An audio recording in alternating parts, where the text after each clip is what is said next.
Yeah. Okay. Let's come back to order. First thing I'd like to do is recognize Member Baca. Yeah, I just wanted the record to reflect that on item 2.2, Member Baum's motion, that I abstained. Duly noted. With that, we'll go to the Chancellor for a report on the Student Success Task Force.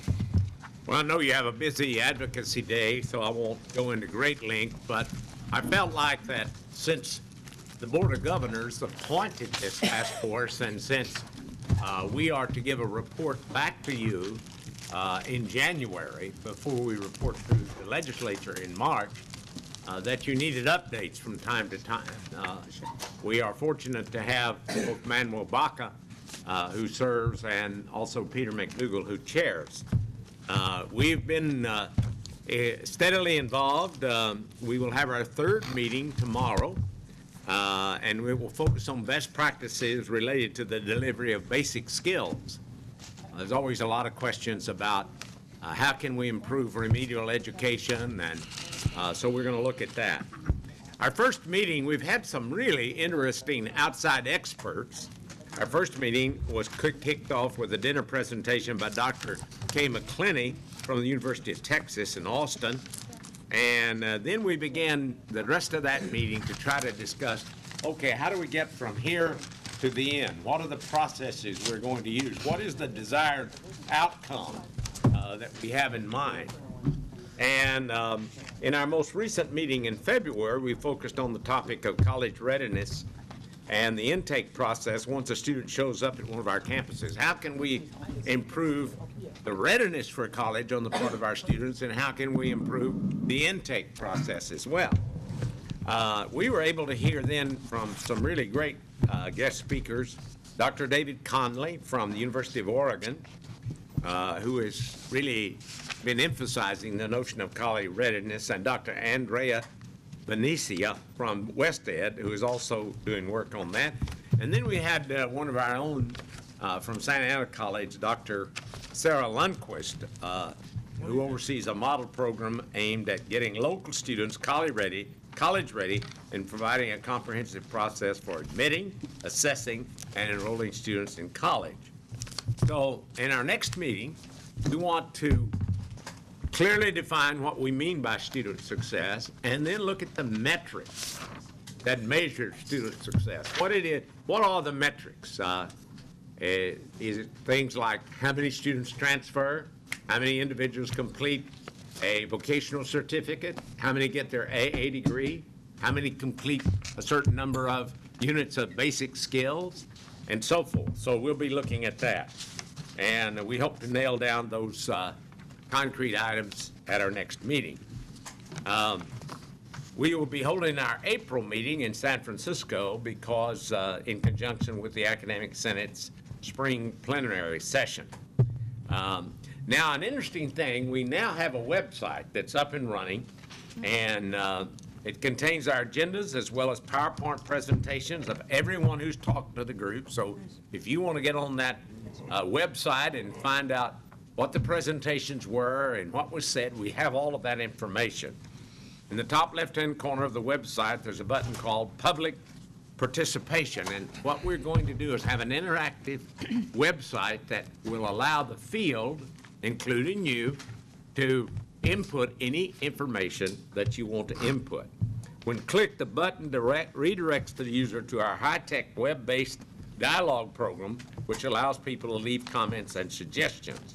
It's only been up for a couple of days, and already we're getting some very thoughtful comments. The site is being managed by the Research and Planning Group through various thought-provoking questions. So I encourage you to all access the site at, and you can write this down, www.ccco.edu/student success. Now, that's a brief report. If you have any questions, if I can't answer them, I'll just turn it over to Barry Wallace or somebody like that. Barry Wallace. Barry Russell. I had a friend named Barry Wallace once. I tend to call him Barry, I have this one-track mind. It doesn't always work right.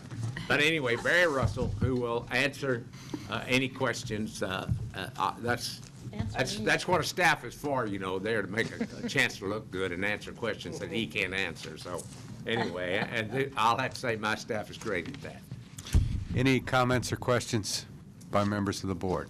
I just want to say I appreciate having the opportunity to have access to the website, primarily because I was talking to member Baca, and he was telling me that you guys are getting all this education, which obviously he doesn't need. He's already well informed. But sure. There's a lot of presentations.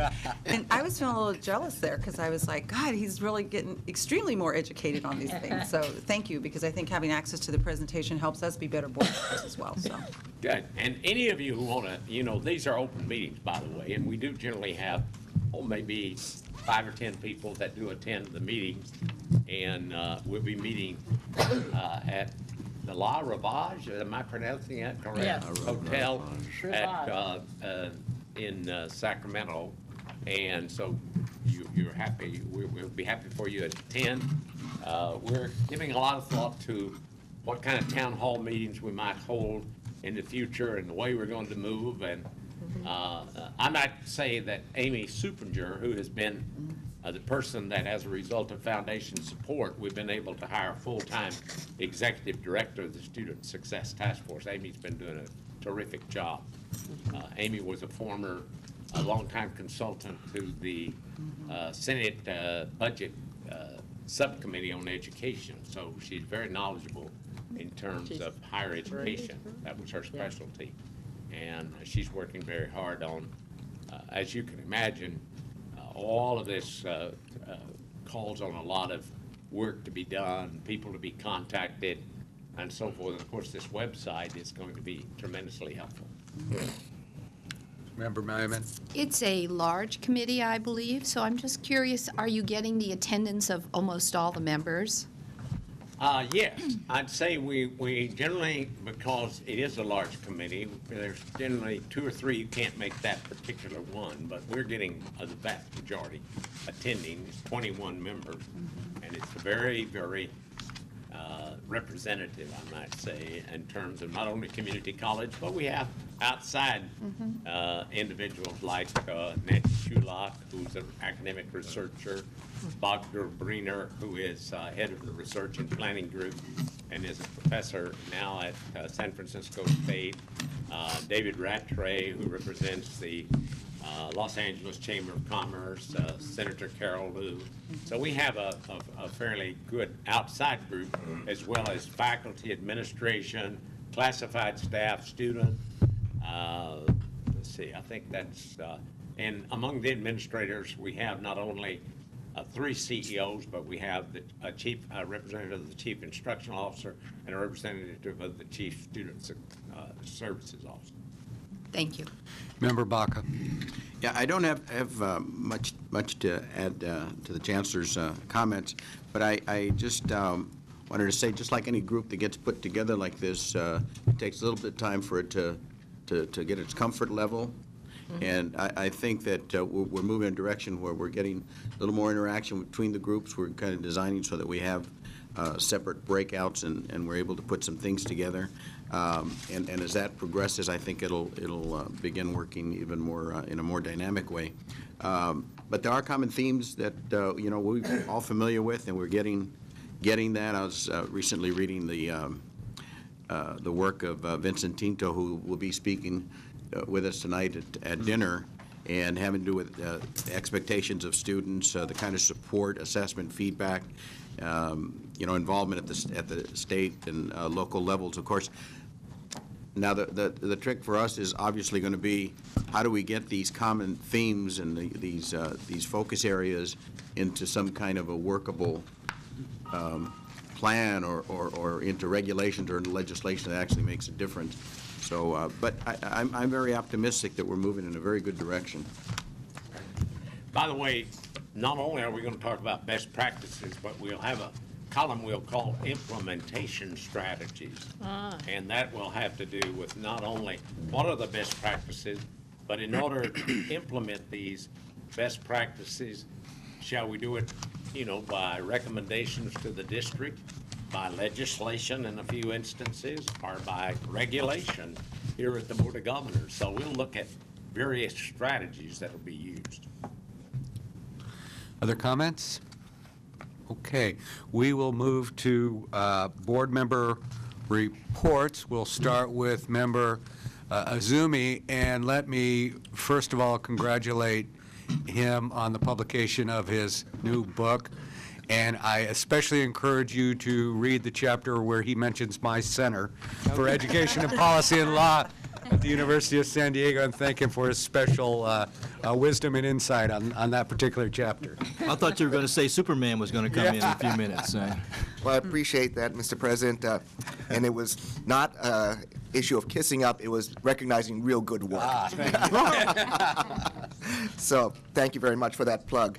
I just, a couple of quick things. Last week I had the opportunity to meet with the new Vice Chair of the Senate Education Committee, Sharon Runner. We had a chance to talk about a variety of issues. And also, too, then a month or so ago, I had the opportunity to meet with Brigadier General Roberts, who is the Deputy Commander of U.S. Army Recruiting, and talked about the community colleges and what we have to offer. So anyway, that's my report. Thanks very much. Member Melamed? I have been focused on trying to be reappointed, which includes lobbying people, getting letters of support to the governor's office, doing the application, and I was lucky enough to have an interview in the governor's office a few weeks ago. So now I'm keeping my fingers crossed and being on my good behavior. Yes. We wish you well. Member Baca?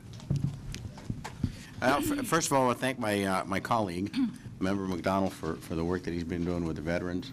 He arranged a tour of the Pentagon for Walt and Minnie and Mickey. There's an office in the Pentagon that is known as Snow White and the Seven Dwarfs. So anyway, we got a little rundown on that one. It's an inside thing. I don't know what that's all about, but so from henceforth, it's Who do they all call some of the seven Minnie and dwarfs? The lieutenant colonels. They're all lieutenant colonels. They're all lieutenant colonels. But I told Bobby, I said, from now on, he's Walt, Picture. Mickey, and Minnie. But we had a very good tour there. It was very extensive. It was a big building, so we walked for hours. It seemed like we only saw 17 part of miles. it. But 17 miles. good to have that opportunity and do some work with military personnel who are transitioning to civilian life and try to work some things out with that. We had a very good meeting with Junior Ortiz in the Department of Labor. He's in Veterans Training, Education, and of course, Secretary Solis was great to us, as was Martha Cantor and Frank Chong, and we have our friends there from the community colleges and high offices of the federal government, and it allows us to have a year a little bit. I did have the opportunity, and the governor mentioned yesterday something about apprenticeships. I did have an opportunity while she was in L.A. to visit the trade leaders in L.A. County with Jane Oates, the Assistant Secretary of Labor. I just kind of sat in there, and they were expressing concerns about the relationship between the apprenticeship programs and the trades and the community colleges. And as I had mentioned when we met in Washington with Secretary Solis and Oates, that she had received a couple of comments about the community college, because she was expressing very strong support that we were doing some great things. But it just brings to mind that that's probably an area where we need to work more closely between our programs and the trades and apprenticeship. I think from my standpoint we do a pretty good job with that, but given what I was hearing that day, maybe just a little bit more emphasis on that. And that's it. Member Barreras? Yes, I do want to echo Member Baca's comments on our trip to D.C. I was delighted and I appreciated the opportunity to be there to advocate on behalf of our California community colleges. And our group meetings with Secretary of Labor Hilda Solis and Undersecretary of Education Martha Cantor, I think, went really, really well. We were able to deliver our message of advocacy for our students in keeping our doors open and for our students. And I also want to thank Chancellor Scott and our board of members who were there, and Marlene Garcia, Jose Milan, and others who participated and facilitated the process for us to have a smooth lobbying days there in Washington, D.C. Member Reed? I'm going to defer to Bobby McDonald when he gives his report about his visit to Porterville. You can do it. They're going to make me feel like I'm too long. You do it. Well, he did. He came up for 2 days, and we went to COS, College of the Sequoias, as well as Porterville College, and we met with the presidents of the schools, and we spent quite a bit of time with students that are involved with veteran services, and it was very eye-opening to me. Even though I lived there in those communities, I'd never heard that story. And I think at COS, they had over 300 students that are participating in the Veterans Program, and I think they had close to 80 in Porterville. So I was quite surprised, and it was a very productive, and I think they appreciated our time on the campus. Good. Vice President? Yes. Again, I attended the trip to Washington, D.C. I do want to give a special recognition to Stephanie Fuentes. I think she did an exceptional job at helping to organize the trip and to coordinate the efforts for the board, in addition to Marlene and the rest of the staff. But I just want to stand her out in the front because she just did an exceptional job. Very pleasant, very educated, very articulate young woman, and just looking forward to her continued participation and leadership with the board. I think we had some really good meetings when we were out there. I know particularly on the veterans side, we made a lot of contacts where we were able to try to tap into a lot of resources that could help us back here, got a broader understanding of what's going on across the U.S. and where there's some best practices that may be occurring that we can again tap into, and was able to highlight some of the things that our local colleges are doing and some of the programs that we're doing and emphasize the great successes that are happening here within our own communities as well. I also attended the EdPAC meeting, and there's an upcoming one as well. And that one was primarily, it was kind of like the beginning of the year, kind of, high-level information that was put out. But, we continue to work on the voc ed training and continue to work on having programs out there and trying to continue to have partnerships that are meaningful partnerships. There was a lot of discussion. One of the things that kind of stood out for me was the discussion on the equipment and the opportunity to partner with corporates where available to help purchase equipment. But the other thing is, and some of you might be aware of this, I guess there's a feeling that some of this equipment that's being used is kind of just then being put aside and left out and not being used, and there's opportunities to continue to use that in other ways. And so if some of the campuses that you're working with, if you know there's some great equipment there, please let them know that there are opportunities to still use the equipment. I guess in some industries, although, the equipment stays the same, there's minor updates, but the updates aren't so substantial that the equipment can no longer be used. So I just wanted to share that with the board. Thank you. Member Baum, now, while we were hosting our own special guest yesterday, I know you had a very interesting day, so why don't you tell us a little bit about that? No, my apologies for missing the meeting yesterday. I was organizing and hosting former First Lady Laura Bush at another organization with which I work at USC. So but I want to say praises to Terry Carbaugh because I'm getting ready for this meeting and I get an email about announcing that the governor had come to the meeting, and I was saying, oh my goodness. And so I'm looking forward to watching the proceedings when they're posted online on our 3C website server. I did have a great opportunity about a month ago to visit the board meeting of the College of the Desert, Michelle Price's school, and met with Dr. Patton there, and they're doing wonderful things out there at the College of the Desert, and they would be delighted to have our board visit at some point as well. Also, wearing my hat at USC, I was able to participate in a program over the weekend and help be a co-sponsoring partner with the California Council on Humanities and the California Community College System on a program on political discourse called Democracy and Civic Conversation. It's a statewide effort funded by the National Endowment for the Humanities to encourage constructive political dialogue and political engagement. And the UC system, the CSU system, and the community college system are partners, and we're hoping to launch a statewide effort and a national effort over the next couple of years to find ways for productive political dialogue to to occur, and it kicked off last Friday in Los Angeles at the National Center for Democracy, and a very exciting program. And then finally, just on a personal and professional note, my colleague Jeanette Mann, who's the president of the Community College League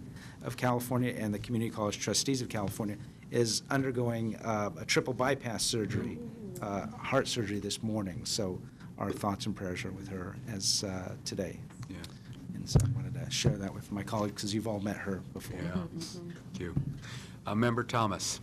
Thank you. In January, I attended a meeting of the California School Employees Association Community College Committee. And while I was there, I gave a brief report on the activities of the Board of Governors, and then I discussed that organization's support of Hands Across California. And I know that Reed Milbourne has also been talking with CSEA about potential support there, but I wanted to let you know that I had done that. I also discussed the Board of Governors Classified Employee of the Year awards with that group, and they are also doing what they can to be supportive and promoting and getting the information out.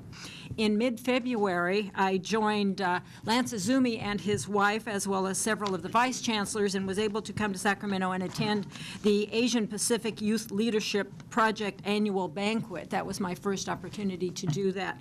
It was a very enlightening event, and certainly there were a number of Sacramento personalities that were there, some legislators, et cetera.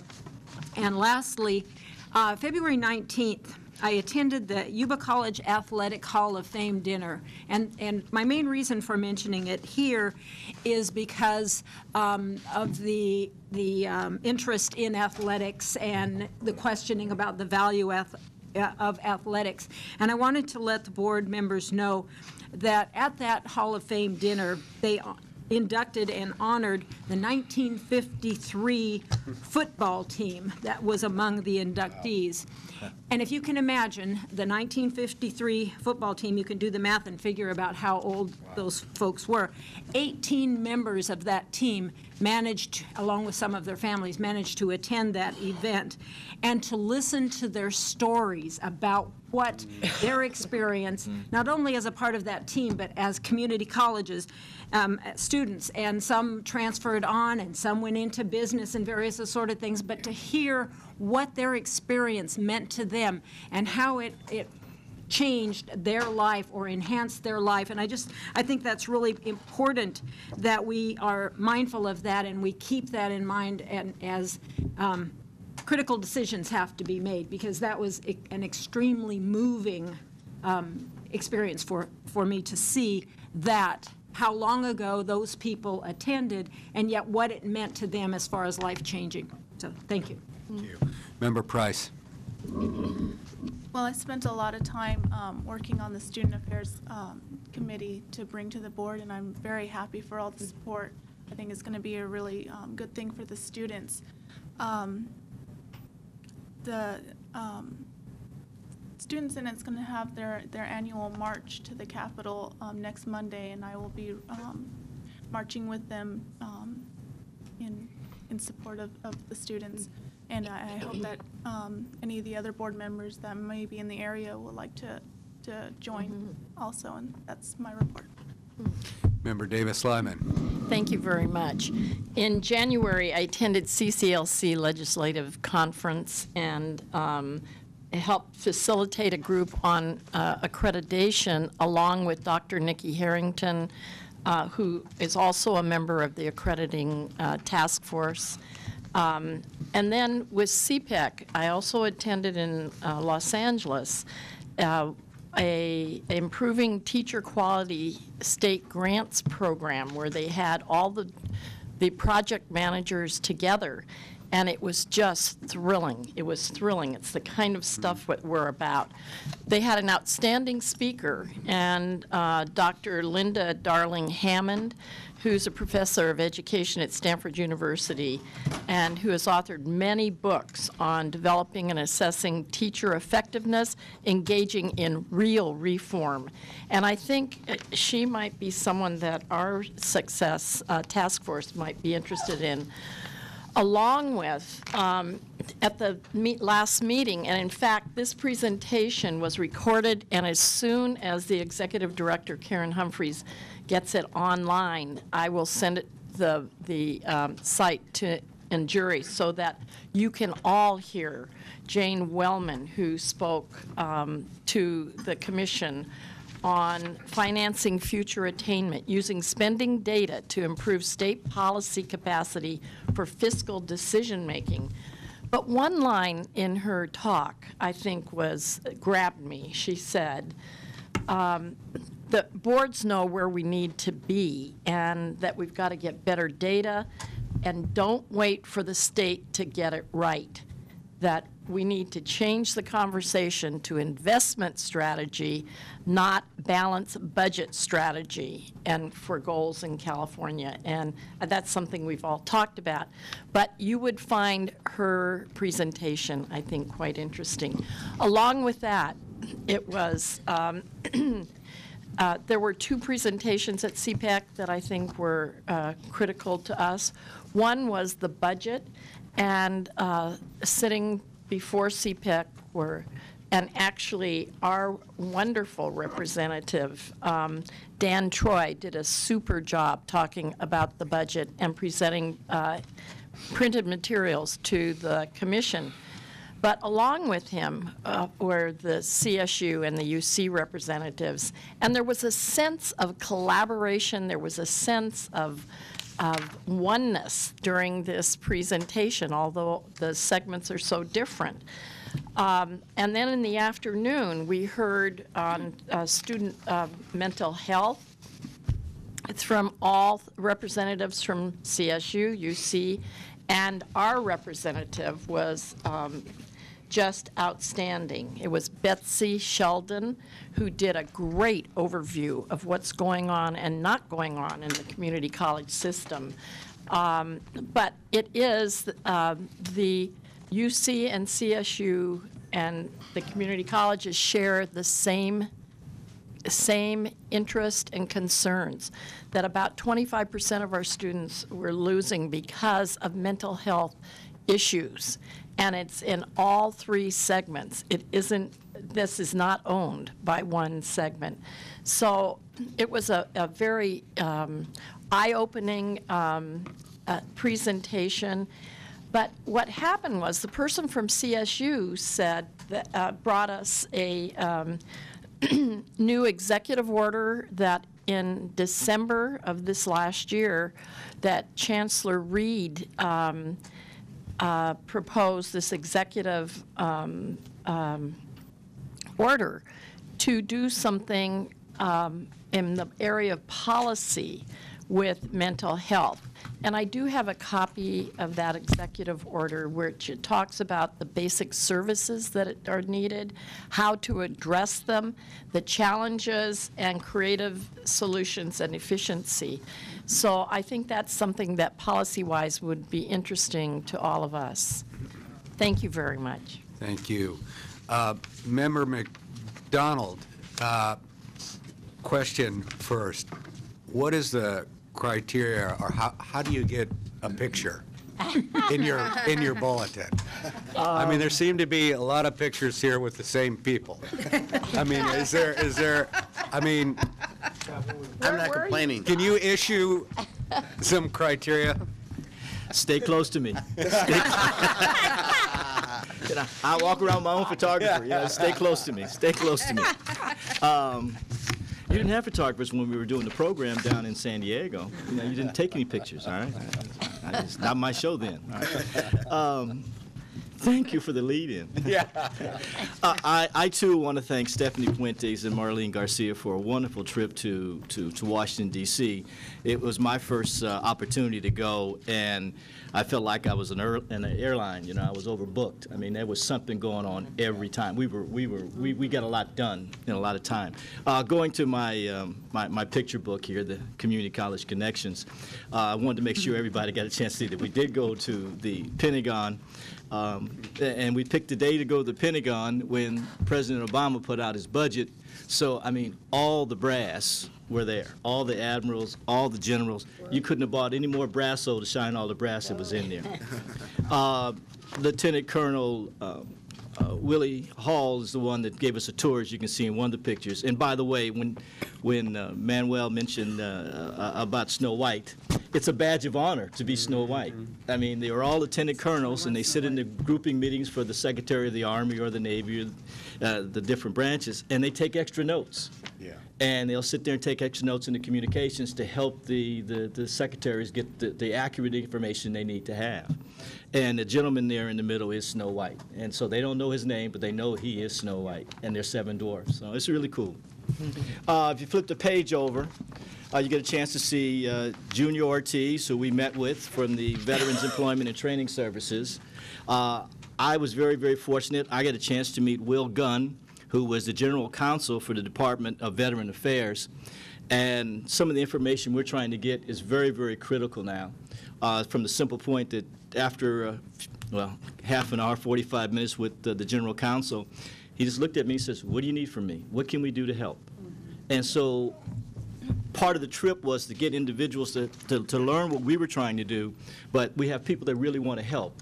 So it's incumbent upon us now to start getting our programs together so people can really come and help us, especially in the community colleges. Very fortunate enough to have the veterans team, which was Manuel Baca, Alice, myself, and was Barbara Slauson on occasion. We got a chance to meet with Bob Filner's people, and he already wrote us a letter. So I included that in here. The other page, well, got a chance to, for Black History Month, I was offered an opportunity to go to the Smithsonian and the American History Museum to see a Black History Month program that was being put on. So I invited Isabel and Alice to go with me, and we got a chance to see the exhibit, but we also got a chance to see Nancy Pelosi, Laura Richardson, and Karen Bass. So we got the real people to talk about our different things about the community colleges in person, because I know a lot of us had an opportunity to see the staff, but we didn't get a chance to meet the legislator. So this gave us that opportunity, and just got that. And then also a couple weeks ago, we have a job fair. We have one in Northern California and one in Southern California that community colleges puts on. So I happened to go to the one in Southern California when Solano was there, so that's why I took the picture with those individuals. My complete report is on the back, so I don't have to go through that. But I do want to say that the 3 goals that we had when we went on the trip was to make sure that we had individuals that can come participate in our Veterans Summit on September 23rd down in San Diego that we're working on with FACT. We were looking for workforce education and economic development. We believed in the jobs and career technical education components, so we were looking for those opportunities and shared those. The opportunities for one of our 112 campuses and our veteran supports, and to build relationships and develop a network of key veteran personnel, which we did. And last week, I was up again up here in Sacramento for the veterans meeting with the 10 regional groups for veterans throughout the state. And I really shared with them how important and how critical their information from each one of those different regions is very, very important now, because we're going to need this data to get moving forward. So hopefully by the 23rd of September, we'll have something that we can really stand on and get some veteran support in our community colleges. And that was one of the reasons why I went up and spent some quality time in Porterville with Gary. That's a joke, Gary. You can laugh. Okay. So, but so we can go, because I want people to know that this veterans program is throughout our state, and people are going to come to us first, because we're set up for that. We're the second line of defense and the first line of defense for veterans returning, both men and women. So that's my report. Okay. Thank you. We will move to, I think we have one speaker, right? We have one public comment. Jane Patton from the Academic Senate. Right. Hi, again. I have two announcements I'd like to make. One is the Academic Senate plenary session is next month, and you will all be receiving this brochure in the mail like today or tomorrow, very soon. I brought some extras in case anybody'd like to have one today and look through. Our program, I think, has some particularly important issues. These are very provocative times in our community colleges. The faculty are very concerned about the changing, potential changing mission of our colleges, and certainly lots of pressures from outside and inside. So we've prepared some wonderful presentations. Our keynote speaker on the 14th will be Judith Eaton, who is the president of CHIA, the Council on Higher Ed Accreditation, and she is a very important person in the national arena regarding accreditation. So we're delighted to have her coming, and the accreditation task group that the chancellor heads up with a collection of us from accreditation, we'll have a private meeting with her that morning just to have a conversation. So I'm really pleased that we were able to get her to come. Our topics obviously will focus on student success and accreditation issues, accountability, the SB 1440 transfer degrees, of course, CTE basic skills, etc. So I hope that you can come even if for one day or even if for a luncheon. What is the date? It is April 14th and 15th at the SFO Weston. So it's right by the airport, easy to drive or fly into. And so I will make these available if anybody would like to get a brochure in advance.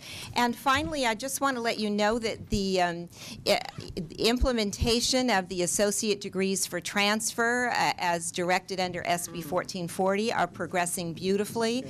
We released the first 3 transfer model curriculum, and colleges are presently writing degrees that conform to those and getting them approved in the chancellor's office. We were pleased that the CSU sent out those first 3 transfer model curriculum to all of their campuses, and between 16 and 18 of the campuses that responded said that they would accept the transfer model curriculum. So we feel that's a good beginning. It's not over. There's a lot more work to do, but we're very pleased with that.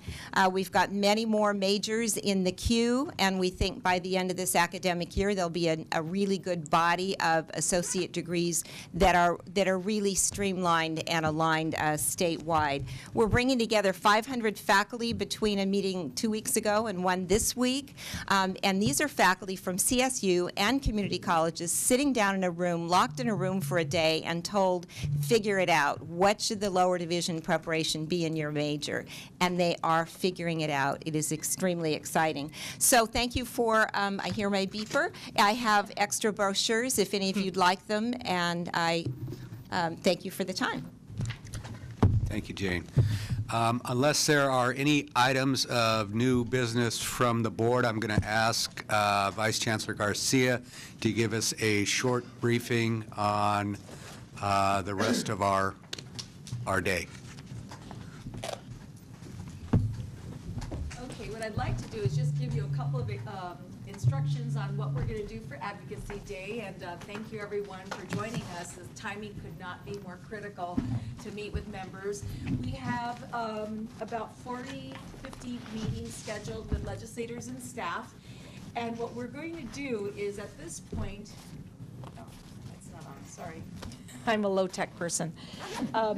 So what we're going to do is the board members, you've already received your packets minus the final team assignments. And as you can imagine, these meetings have been changing up until 15 minutes ago. So bear with us, have low expectations for changes because they will happen. But I think we've got a really strong set of meetings scheduled.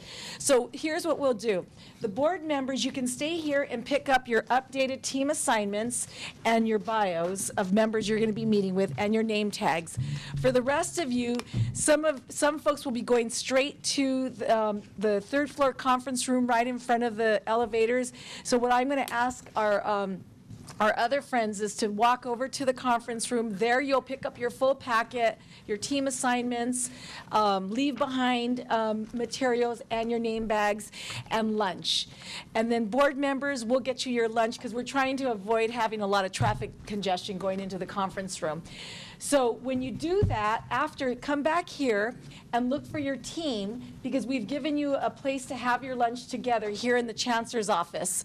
And so that's going to be written on your team assignments. There's a room that's been reserved for you to join your team members for lunch and talk about strategy, talk about what you know about the members you're going to be meeting with, and then you'll have a copy of the bio, so if you need to reference the bios, you can do that at lunch. And then just talk about your own strategies.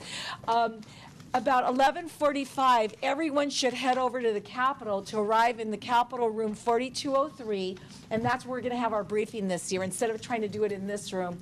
And we have a guest speaker, Craig Cornett from Senate Pro Tem Darrell Steinberg's office. He's the chief budget consultant to the Pro Tem, and he'll be giving us the latest budget update and give us an honest assessment of what's going on or not going on. And then we'll do that, and then we'll walk through some of the specifics about our day and our talking points, because we've developed some talking points for you to take on all your meetings. And then you'll start going on your meetings. So any questions we can handle there in 4203, but for now, we're going to have half of you go into conference room 3, and board members, where do you want the board members to pick up their lunch, Sandy? On the 4th floor. Oh, on the 4th floor, okay. So that'll ease some of the congestion. So you'll pick up your lunches there. And then meet back here to find your team so you can have lunch together. Any questions? Board members? No.